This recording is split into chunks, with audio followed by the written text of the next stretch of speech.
It's forecast to get down below freezing tonight, and I'm trying to backpack 50 kilometers with a pack that only weighs 10 pounds total. That's including food and water. When choosing gear for the trip, I need to be able to run comfortably with the pack and move quickly, but I also don't want to be cold and exposed when at camp.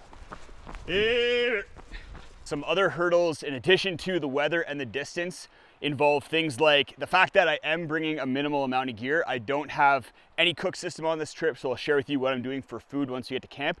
As well, my tent can barely be called a tent. It's pretty minimal. And then the pack that I'm using is a new pack, the Outdoor Vitals Skyline 30, and I'll let you know later how I like it compared to other fast packing packs like the Gossamer Gear Kumo, Fast Kumo, and the Zerk 40. I'm also heading into an area that I've never been before, and based on the map, there might not be a trail for a section of this route.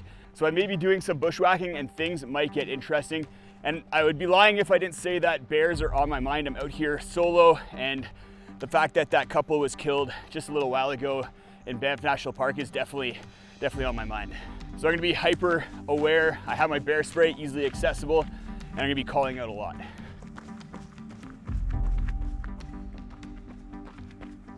So at some point, we're gonna be getting off this main road and then heading up through those hills, and that's the area where I'm not sure if there's any trail.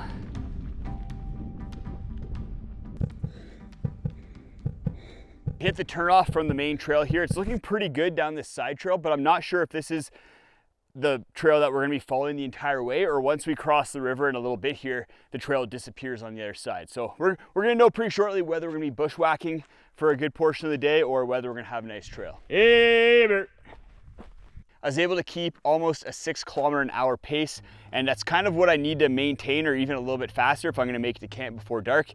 And it might be tough on this trail. We'll see how it goes.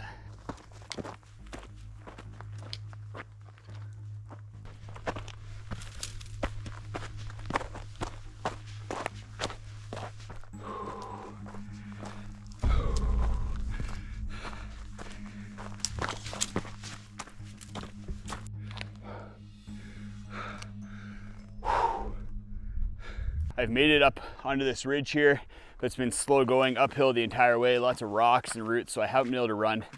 I'm also just getting over a cold, and I thought it was better, but it's definitely kicking my butt a little bit. I'm not feeling super great, but I'm hoping that from here on out it's flat, maybe some downhill.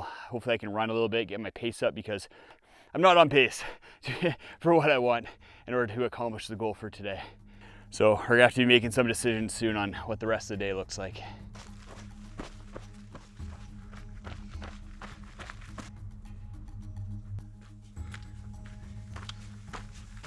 The clouds are a little ominous, and it just started sleeting a little bit. But I'm optimistic that it's not gonna get too bad and it's not gonna rain.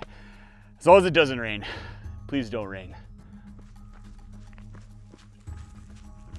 We're at a bit of a crossroads right now. The plan was to head down that trail for another 15, 20 kilometers, doing a big loop. But I'm not feeling great. I'm not moving as fast as I would like, so I'm gonna cut the trail a little bit short, head down this route. It cuts about 10 kilometers off of the day, so I'll be doing about 25 kilometers today instead of 35, which how I'm feeling right now is gonna be good. And if the weather does get worse, then it'll be nice to be at camp underneath my tiny little shelter, and then hopefully not getting too cold and wet. Even though this isn't gonna be the epic fast packing adventure that I had planned, I'm still having a ton of fun, even though I'm also not feeling great. I'm getting to test out a bunch of new gear, so we'll go over that once we get to camp. And this is a beautiful trail. I've never been back here, but the views are phenomenal. The valleys are kind of wide open and really nice, so it's been fun. And there's nobody out here. This is a part of the Canadian Rockies I don't think people get out to very often. And when I'm in new areas that I'm not familiar with, I always make sure I have a secondary and tertiary plan in order to kind of make sure that I'm staying safe and not pushing myself beyond what my capabilities are. On this trip, I did have 2 backup plans. I had a plan where if I was feeling good and the trail was better than I expected, I could do a longer distance. And then I had the route that we're on right now in case things were not going quite as planned. I haven't seen many bear signs, but a grouse just took off right there, scared the crap out of me. My heart rate's beating fast.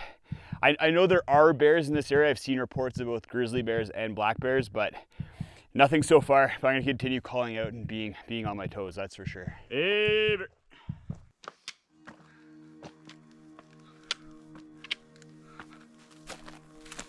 I'm a little bit turned around. I just had to down climb that little cliff there because the map is showing that the trail is down this slope a little bit and there's not really a trail that was up there. So I'm a little bit lost. Hopefully I can head down and find the trail. If not, I'll have to head back up, I guess. Down climbing this kind of stuff is not my favorite, that's for sure. Especially alone and remote. It's a little sketchy, but hopefully the trail is down there. This is gonna be a pain in the butt to come back up if I have to do that. Whew. Yeah, this is not fun. One of the things I'm most afraid of when in the backcountry is getting cliffed out and just kind of like going past the point of no return. At that point, you're kind of having to call in a helicopter. And right now I'm above a cliff. Hopefully I'm able to get down below it. But walking on this slippery scree slope with a cliff, it's yeah, I'm a little bit on edge right now. I made it back onto the trail. Oof. So I was kind of way up there, then had to work my way down through a bunch of cliff bands, 3 or 4 of them, make my way back over this way, and then hit the trail, and I'll be able to follow that right next to the creek here. Oh, that was yeah, that was not my favorite thing, but I'm happy again, enjoying the day. This is not a well-used trail. A lot of brush kind of overgrowing the trail, and not a lot of scour indentation for where you're supposed to walk. Not surprised I got a little bit lost up there. And then we run into some bear scat here. You can see all the berries in there. Not fresh, but also not really old. These berries haven't decomposed very much. We'll check that my bear spray was still here after that scrambling and some of this bushwhacking. It is. I have it on the bottom pocket of the Skyline 30 pack here, so I'm able to just reach back, put my finger through a loop, pull it out, and switch the safety off really quickly. It's actually a really nice system. I feel very safe like this. I actually don't like the pouches with Velcro because I find they're a little bit harder to get the bear spray out quickly. So I like when I can just pull the bear spray out really quickly and thumb off the safety and be spraying within like 3-4 seconds. Hey, bear.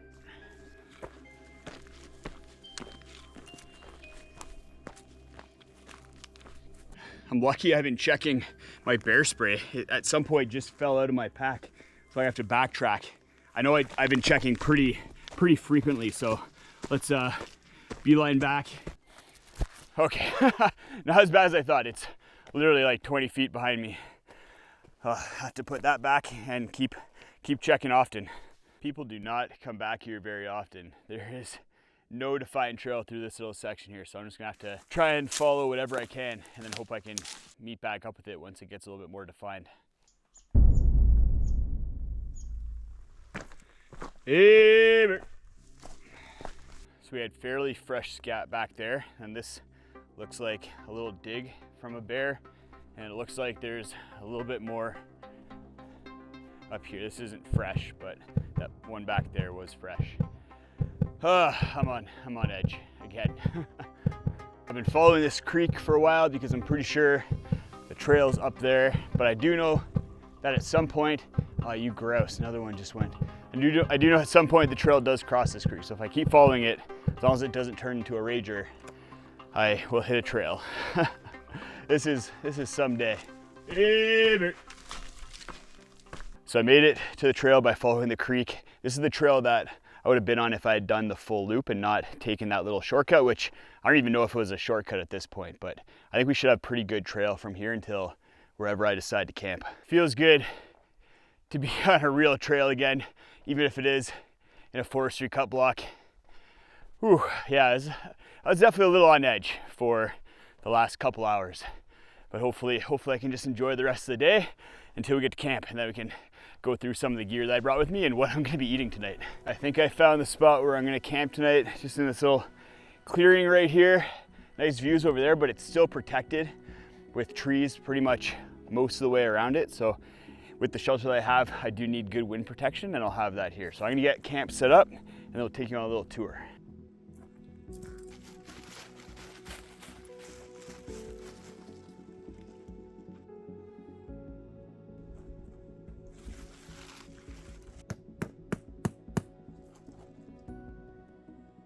I've got my pretty minimal camp all set up, so let's take you on a little bit of tour. This is Cribs Just Outdoors Fast Packing Edition. For the tent, I'm using the Z-Packs Hexamid Pocket Tarp. This thing weighs under 200 grams, super lightweight. Doesn't have a floor, but on this trip, I was like, you know what, no problem. There's not really any bugs this time of year, and it's gonna do me just fine. If it rains or snows, I'll still be protected under there, and it does provide a little bit of shelter from the wind as well, but I'm pretty protected, like I said, in this spot. For my sleep system, this isn't the sleeping pad that I'd normally bring on a trip like this. I'm just testing it out. It's the Tensor Extreme. Hopefully it keeps me warm on this trip.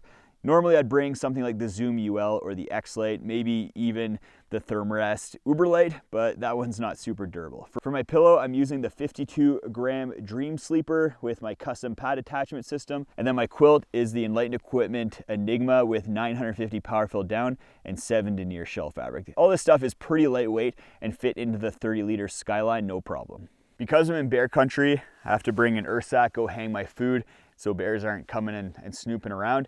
When you're fast packing the Canadian Rockies, you're definitely carrying a little bit more weight than if you're in areas that don't have bears in them. But in here, I have a bunch of snacks for tomorrow, and my breakfast is just gonna be one of these Pro Bars, no cook, pretty easy. I don't even need to bring a spoon. And then for my no cook dinner, I'm pretty excited for this. It's actually gonna be tasty. I usually like a freeze-dried meal at the end of the day because it's hot, it's tasty.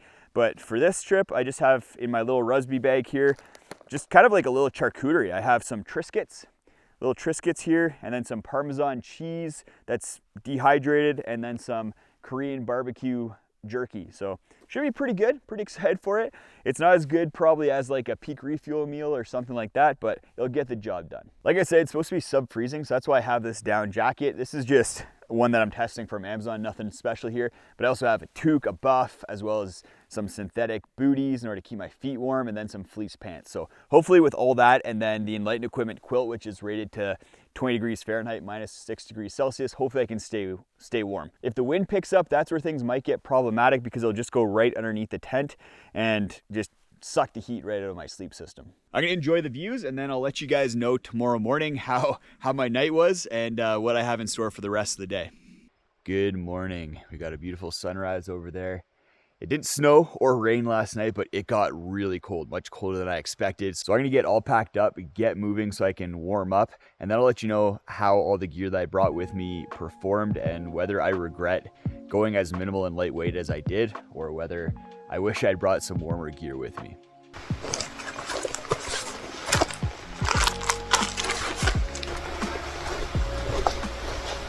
Got a little bit of a run in, starting to warm up a little bit. Last night, it got well down below freezing, and while it was warm most of the night, once it got down to about minus 8 degrees Celsius, that was the low for the night, I started getting a little bit cold. I had to put my down jacket on, and then I was just warm enough, which I don't like for this time of year. In shoulder season, I like to have a bit of a buffer, so cutting it that close was not what I wanted, but the forecast was a little bit warmer than that, so I guess on this trip I just had to go into my buffer and got right to the edge of it. Overall, I was pretty happy with my sleep system. My pillow was comfortable, my quilt was warm. The Tensor Extreme sleeping pad, which I've been testing out for a while now, I got a new one from Nemo just to make sure that the one that I tested out on the glacier wasn't defective. It was a little bit more positive experience than I had with the last one. I still need to do a lot more testing, so stay tuned for that. And then the shelter was great. I'm really happy with my floorless, meshless shelter, and it's super lightweight, packable, great for fast packing trips like this. The Outdoor Vitals Skyline pack has been performing pretty good. There's a couple little things I think I need to tweak on it or talk to Outdoor Vitals about how to fit it properly, but there's some features that I like a lot more than with the Gossamer Gear Fast Kumo, but then some features I don't like quite as much. The bottom pocket is great, especially if you're not bushwhacking, but I think I like the shoulder strap structure and pockets a little bit more on the Fast Kumo. Both of them carry 10 pounds, 15 pounds, no problem, so that's not really a concern, and you really shouldn't be carrying more than that on a fast packing trip anyways. You might be wondering why do a trip like this. It seems like it would have been easier to just do less miles, have a heavier pack so I could stay warm and I wouldn't be having to rush as much, but like many of you out there, It's busy and stuff in my life right now. We're moving, we're planning our honeymoon. So I was only able to get out for a short period of time, and there's no way that I would have been able to cover 40 kilometers in just over 24 hours with a traditional pack. And I really wanted to get out and explore this area. It's been beautiful. It's actually surprised me with how amazing it is with the gorges, the mountain views, the open meadows. It actually blew my expectations out of the water. I also like having a lighter pack when I'm exploring a new area so I can be a little bit quicker, a little bit more nimble if I need to be. And if I encounter an area like I did yesterday where I'm having to scramble and bushwhack, having a lighter, smaller pack makes that a whole lot easier. I wasn't able to cover as much distance as I wanted to on this trip and get to everywhere that I wanted to go, but I had a lot of fun still. Even though it was a little bit sketchy at times and I was in some precarious situations, I still had a lot of fun, and reflecting on that, I made good decisions and I was able to do this trip safely and comfortably. I had a lot of bear fear on this trip, but not as much as I have in the past, because I recently revisited where I was charged by a grizzly bear on my Great Divide Trail through hike. I go over everything related to that incident and what went right, what went wrong. And if you want to check out that video, I'll have it linked right up in the corner there. It was pretty emotional for me, and it didn't help that I was doing a pretty difficult trip at the same time.